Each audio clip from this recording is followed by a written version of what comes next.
Hi friends, എല്ലാവർക്കും പുതിയൊരു വീഡിയോയിലേക്ക് സ്വാഗതം. ഇന്ന് നമ്മൾ നോക്കാൻ പോകുന്നത് PSC മുൻ വർഷങ്ങളിൽ ചോദിച്ചിട്ടുള്ള മലയാളത്തിലെ കുറച്ച് ക്വസ്റ്റ്യൻസ് ആണ്. അപ്പോൾ നമുക്ക് നോക്കാം. മഹച്ചരിതം എന്ന പദം പിരിച്ചെഴുതുമ്പോൾ മഹാ പ്ലസ് ചരിതം, മഹത് പ്ലസ് ചരിതം, മഹസ് പ്ലസ് ചരിതം, മഹത് പ്ലസ് ചരിതം.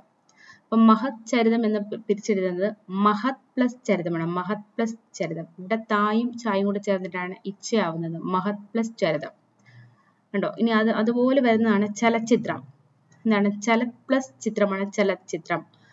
അടുത്ത മഹച്ചരമം. മഹത് പ്ലസ് ചരമമാണ് മഹച്ചരമം. അതുപോലെ ശരത് ചന്ദ്രൻ, ശരത് ചന്ദ്രൻ, ശരത് പ്ലസ് ചന്ദ്രനാണ് ശരത് ചന്ദ്രൻ. അപ്പൊ തായും ചായും കൂടെ ചേർന്നിട്ട് ഇച്ഛ വരും. അതാണ് മഹച്ചരിതം, മഹത് പ്ലസ് ചരിതം. അടുത്തത് തിന്നതു തീരും കൊന്നതു തീരില്ല എന്ന പഴഞ്ചൊല്ല് അർത്ഥമാക്കുന്നത് തീറ്റയുടെ മാഹാത്മ്യമാണ്, ദാനത്തിന്റെ മാഹാത്മ്യമാണ്, തിന്നത് കൊടുക്കണമെന്നാണ്, തീറ്റയും കൊടുക്കലും വെറുതെയാണ്. ഇതിനകത്ത് ഒന്ന് മാത്രം ശരി, രണ്ട് മാത്രം ശരി, എല്ലാം ശരി, ഒന്നും ശരിയല്ല. ആൻസർ ബി ആണ്. ദാനത്തിന്റെ മാഹാത്മ്യമാണ് പറയുന്നത്. തിന്നതു തീരും കൊന്നതു തീരില്ല. ദാനത്തിന്റെ മാഹാത്മ്യമാണ് പറയുന്നത്. അടുത്തത് സൃഷ്ടി നടത്തുന്നവൻ ഒറ്റപ്പദമാക്കുമ്പോൾ താഴെ പറയുന്നവയിൽ യോജിക്കുന്നത്. അപ്പൊ സൃഷ്ടാവ് എന്നുള്ളത് പല രീതിയിൽ എഴുതിയേക്കുവാണ്. ഇതിനകത്ത് എല്ലാം ശരിയാണോ? രണ്ടും മൂന്നും എന്നിവയാണോ ശരി? മൂന്നും നാലും എന്നിവയാണോ? ഒന്ന് മാത്രമാണോ ശരി? ആൻസർ സൃഷ്ടി നടത്തുന്നവൻ എന്താണ്? സൃഷ്ടാവാണ്. അപ്പൊ സ്രഷ്ടാവ് കണ്ടോ, ഇസ്ഡായാണ്. സൃഷ്ടാവ്, സൃഷ്ടാവ്, സൃഷ്ടാവ്. സൃഷ്ടി നടത്തുന്നത് എന്താണ്? സൃഷ്ടാവ്. തെറ്റില്ലാത്ത പദങ്ങൾ ഏതെല്ലാം? കുട്ടിത്വം, ക്രീഡ, കാഠിന്യം, കണ്ടുപിടുത്തം. ഇതിനകത്ത് തെറ്റില്ലാത്തത് ഒന്നും നാലും എന്നിവ എല്ലാം ശരിയാണ്. രണ്ടും മൂന്നും എന്നിവ എല്ലാം ശരിയാണ്, എല്ലാം തെറ്റാണ്. അപ്പൊ ഇതിനകത്ത് തെറ്റില്ലാത്ത പദങ്ങൾ വെച്ചാൽ ശരിയായിട്ടുള്ള പദങ്ങൾ രണ്ടെണ്ണം മാത്രമേ ഉള്ളൂ, ക്രീഡയും കാഠിന്യവും. ബാക്കി കുട്ടിത്വം അല്ല, കുട്ടിത്തമാണ്. ഇത്തയാണ് കുട്ടിത്തം. അടുത്തത് കണ്ടുപിടുത്തമല്ല, കണ്ടുപിടിത്തമാണ്. കണ്ടുപിടിത്തം ഡി ആണ്, ഡി. അടുത്തത് കാറ്റ് വീശിയില്ലെങ്കിലും ഇല പൊഴിഞ്ഞില്ല. ഇതിലെ ഘടകപദം. കാറ്റ് എങ്കിലും പൊഴിഞ്ഞില്ല വീശി. ഘടകപദം എന്ന് പറയുമ്പോൾ രണ്ടെണ്ണത്തിനെ യോജിപ്പിക്കാൻ ഉപയോഗിക്കുന്നതാണ്. വാക്യങ്ങളെയോ പദങ്ങളെയോ കൂട്ടി യോജിപ്പിക്കുന്നവയാണ് എന്തെന്ന് പറയുന്നത്? ഘടകപദങ്ങൾ എന്ന് പറയുന്നത്. ഇവിടെ കാറ്റ് വീശിയെങ്കിലും കണ്ടോ, എങ്കിലുമാണ് എന്ത് ചെയ്യുന്നത്? ഘടകപദമായിട്ട് ഉപയോഗിച്ചിരിക്കുന്നത്. അപ്പൊ ഇവിടുത്തെ ഘടകപദം ഏതാണ്? എങ്കിലുമാണ്, എങ്കിലും. അടുത്തത് ടിറ്റ് ഫോർ ടാറ്റ് എന്നതിന് കൊടുക്കാവുന്ന മലയാള ശൈലികൾ ഏതെല്ലാം? Tit for tat. ഉരുളക്കുപ്പേരി, പകരത്തിനു പകരം, ആവശ്യത്തിനു വേണ്ടി, പണത്തിനു പകരം. 1, 2 എന്നിവ 3, 4 എന്നിവ എല്ലാം ശരി, ഒന്നും ശരിയല്ല. ടിറ്റ് ഫോർ ടാറ്റ് എന്ന് വെച്ചാൽ എന്താണ്? ഉരുളക്കുപ്പേരി. അതുപോലെ തന്നെ പകരത്തിനു പകരം. ആൻസർ എ ആണ് കേട്ടോ. 1ഉം 2ഉം ആണ്. ഉരുളക്കുപ്പേരി എന്ന് വെച്ചാൽ ടിറ്റ് ഫോർ ടാറ്റ്, ഉരുളക്കുപ്പേരി, പകരത്തിന് പകരം എന്നൊക്കെ പറയുന്നത് എന്താണ്? ശരിയാണ്. അടുത്തത് ഗൃഹി എന്ന പദത്തിന്റെ സ്ത്രീലിംഗമായി വരാവുന്നവ. ഗൃഹി എന്ന പദത്തിന്റെ സ്ത്രീലിംഗമാണ് ഗൃഹിണി, ഗൃഹ്യ, ഗൃഹ്യക, ഗൃഹീത. 1 മാത്രം, 2ഉം 3ഉം എന്നിവ 4 മാത്രം, ഒന്നുമല്ല. ആൻസർ ഗൃഹിയുടേത് ഗൃഹിണിയാണ്, ഗൃഹിണി. ആൻസർ എ ആണ്, ഗൃഹിണി. അടുത്തത് താഴെ കൊടുത്തിരിക്കുന്നവയിൽ കഠിനം എന്ന പദത്തിന് വിപരീതമായി വരാവുന്നവ. ലളിതം, മൃദു, കർക്കശം, ദൃഢം. 3, 4 എന്നിവ 4 മാത്രം, 1, 2 എന്നിവ എല്ലാം. കഠിനം, കഠിനം എന്നുള്ളത് ലളിതവും വരാം മൃദുവും വരാം. അപ്പൊ 1ഉം 2ആണ്. ലളിതം, മൃദു. കഠിനം, ലളിതം, മൃദു. അടുത്തത് പ്രണവം എന്ന പദം പിരിച്ചെഴുതുമ്പോൾ പ്ര പ്ലസ് നവം, പ്ര പ്ലസ് നവം, പ്രണ പ്ലസ് വം, പ്രന പ്ലസ് വം. ഇതിനകത്ത് 1ഉം 2ഉം എന്നിവ 2 മാത്രം, 2ഉം 3ഉം എന്നിവ 4 മാത്രം. പ്രണവം എങ്ങനെയാണ് പിടിച്ചെഴുതുന്നത്? പ്ര പ്ലസ് നവമാണ് പ്രണവം. പ്ര പ്ലസ് നവം, പ്രണവം. അടുത്തത് കടലിന്റെ പര്യായമല്ലാത്തത് ഏത്? പാരാവാരം, അർണവം, ആഴി, നിമ്നക. 1 മാത്രം, 2 മാത്രം, എല്ലാം, 4 മാത്രം.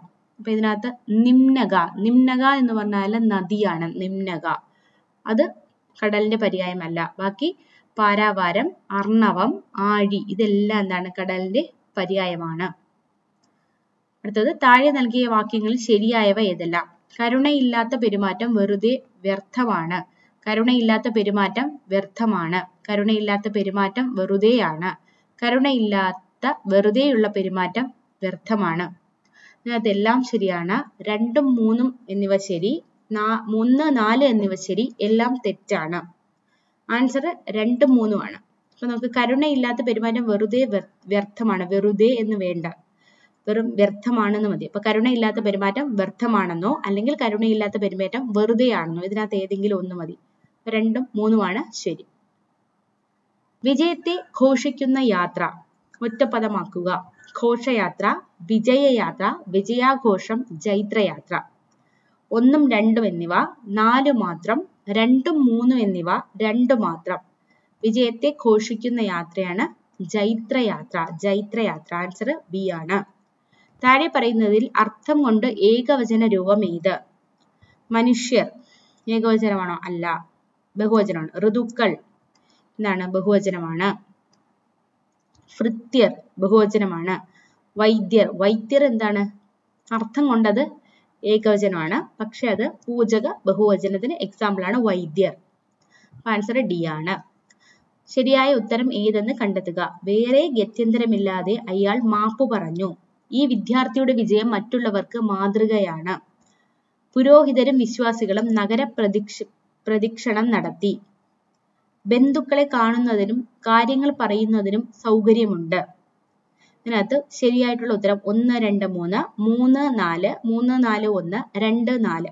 അപ്പൊ വേറെ ഗത്യന്തരമില്ലാതെ, വേറെ ഗത്യന്തരമില്ലാതെ എന്ന് വേണ്ട, വേറെ വേണ്ട, ഗത്യന്തരമില്ലാതെ അയാൾ മാപ്പ് പറഞ്ഞു എന്ന് പറഞ്ഞാൽ മതി. അടുത്തത് ഈ വിദ്യാർത്ഥിയുടെ വിജയം മറ്റുള്ളവർക്ക് മാതൃകയാണ്. ശരിയാണ്. രണ്ടാമത്തെ സെന്റൻസ് ശരിയാണ്. പുരോഹിതരും വിശ്വാസികളും നഗര പ്രദക്ഷിണം നടത്തിയല്ല, പ്രദക്ഷിണമാണ്. പ്രദക്ഷിണമാണ്. നഗര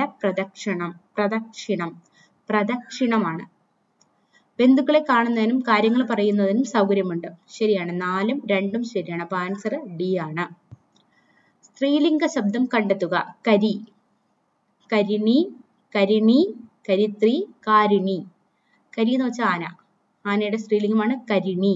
കരിണി. ലിവിങ് ഡെത്ത് എന്ന ശൈലിയുടെ മലയാള വിവർത്തനം. മരിച്ചു ജീവിക്കുക, ചത്തതിനൊക്കുമേ ജീവിച്ചിരിക്കലും, ജീവിച്ചു മരിക്കുക, ജീവിതവും മരണവും. 3 ആണോ 2 ആണോ 1 ആണോ 4 ആണോ? ലിവിങ് ഡെത്ത് എന്ന് വെച്ചാൽ ചത്തതിനൊക്കുമേ ജീവിച്ചിരിക്കലും. ചത്തതിനൊക്കുമേ ജീവിച്ചിരിക്കലും. അന്വർത്ഥം എന്ന പദം പിരിച്ചെഴുതുമ്പോൾ അന്വ പ്ലസ് അർത്ഥം, അന്വയ പ്ലസ് അർത്ഥം, അനു പ്ലസ് അർത്ഥം, അന്വ പ്ലസ് അർത്ഥം. ആൻസർ അനു പ്ലസ് അർത്ഥമാണ് അന്വർത്ഥം. അനു പ്ലസ് അർത്ഥം അന്വർത്ഥം. ദൃഢം എന്ന പദത്തിന്റെ വിപരീത പദമാണ് അദൃഢം, ശിഥിലം, മൃദുലം, മാർദ്ദവം. ദൃഢം ഓപ്പോസിറ്റ് എന്താണ്? ശിഥിലമാണ്. ദൃഢം, ശിഥിലം. കുളിക്കാതെ ഈറനെടുക്കുക. ഈ മലയാള ശൈലിയുടെ അർത്ഥം വൃത്തിയില്ലാതെ നടക്കുക, കുറ്റം ചെയ്യാതെ പഴിയേൽക്കുക, അമ്പലത്തിൽ പോകാതിരിക്കുക, കുളിക്കാതെ ശരീരം നനയ്ക്കുക. 1, 2 എന്നിവ 3, 4 എന്നിവ 4 മാത്രം, 2 മാത്രം. കുളിക്കാതെ ഈറനെടുക്കുക എന്ന് പറഞ്ഞാല് കുറ്റം ചെയ്യാതെ പഴിയേൽക്കുക. കുറ്റം ചെയ്യാതെ പഴിയേൽക്കുക. ആൻസർ ഡി ആണ്. 19ന്റെ ആൻസർ ഡി ആണ്. അടുത്തത് പിരിച്ചെഴുതുക. സ്വസ്തി. സ്വ പ്ലസ് അസ്തി, സു പ്ലസ് അസ്തി, സ്വ പ്ലസ് തി, സ്വ പ്ലസ് അസ്തി. ആൻസർ സു പ്ലസ് അസ്തിയാണ് സ്വസ്തി. സു പ്ലസ് അസ്തിയാണ് സ്വസ്തി. അടുത്തത് സമാന പദം കണ്ടെത്തുക. ജനകൻ, തനയൻ, പിതാവ്, സുതൻ, ജാമാതാവ്. 2 ആണോ 3 ആണോ 1 ആണോ 4 ആണോ? ആൻസർ ജനകൻ എന്ന് പറഞ്ഞാൽ പിതാവാണ്. ജനകൻ പിതാവാണ്. അപ്പൊ ആൻസർ വരുന്നത് എ ആണ്. അടുത്തത് പ്രോസസ് എന്ന പദം മലയാളത്തിലേക്ക് പരിഭാഷപ്പെടുത്തുമ്പോൾ നിയമം, നടപടി, കൈവശം വയ്ക്കൽ, തെളിവ്. പ്രോസസ് എന്ന് വെച്ചാൽ എന്താണ്? നടപടിയാണ്. പ്രോസസ് നടപടി. ആൻസർ ബി ആണ്. പര്യായ പദം കണ്ടെത്തുക. നക്രം, നക്രം. കടുവ, പുലി, മുതല, കഴുകൻ. നക്രം മുതല. പ്രമാണം എന്ന പദം പിരിച്ചെഴുതുമ്പോൾ പ്രമാ പ്ലസ് ണം, പ്ര പ്ലസ് മാനം, പ്ര പ്ലസ് മാണം, പ്ര പ്ലസ് ആണം. പ്ര പ്ലസ് മാനമാണ് പ്രമാണം. അടുത്തത് തെറ്റായ വാക്യം ഏത്? ഞാൻ ക്ലാസ്സിൽ ചേർന്നതിന് കാരണം അറിയാനുള്ള ആഗ്രഹമാണ്. ഞാൻ ക്ലാസ്സിൽ ചേർന്നതിന് കാരണം അറിയാനുള്ള ജിജ്ഞാസ കൊണ്ടാണ്. ഞാൻ ക്ലാസ്സിൽ ചേർന്നത് അറിയാനുള്ള ആഗ്രഹം കൊണ്ടാണ്. ഞാൻ ക്ലാസ്സിൽ ചേർന്നതിന് കാരണം ജിജ്ഞാസയാണ്. 2, 4, 3, 1. അത് ശരിയായിട്ടുള്ളത് രണ്ടാമത്തെയാണ്. ഞാൻ ക്ലാസ്സിൽ ചേർന്നതിന് കാരണം അറിയാനുള്ള ജിജ്ഞാസ കൊണ്ടാണ്. ആൻസർ എ ആണ്. കഷ്ടപ്പെടുത്തുക എന്ന അർത്ഥത്തിൽ പ്രയോഗിക്കുന്ന ശൈലി. ഉമ്മാക്കി കാട്ടുക, കാടുകാട്ടുക, നക്ഷത്രമെണ്ണിക്കുക, കണ്ണിൽ മണ്ണിടുക. കഷ്ടപ്പെടുത്തുക, നക്ഷത്രമെണ്ണിക്കുക. അതിർത്തി, അസ്ഥി എന്നിവയുടെ അർത്ഥം ശരിയായി വരുന്ന ജോഡി ഏത്? അവധി, ഉണ്ട്, അവധി, കീകസം, എല്ല്, ദർപ്പം, ചരം, എല്ല്. ഇതിനകത്ത് 3, 2, 4, 1. അതിർത്തി, അസ്ഥി. ശരിയായി വരുന്ന ജോഡിയാണ് അവധി, കീകസം. അവധി, കീകസം. അമ്മയുടെ വാത്സല്യാർത്ഥമായ മുഖത്തേക്ക് നോക്കി മകൻ നിന്നു. അടിവരയിട്ട പദത്തെ ഘടകപദങ്ങളാക്കുക. വാത്സല്യവും ആർദ്രവും. ആർദ്രതയുള്ള വാത്സല്യം. വാത്സല്യത്താൽ ആർദ്രമായത്. വാത്സല്യത്തിന്റെ ആർദ്രം.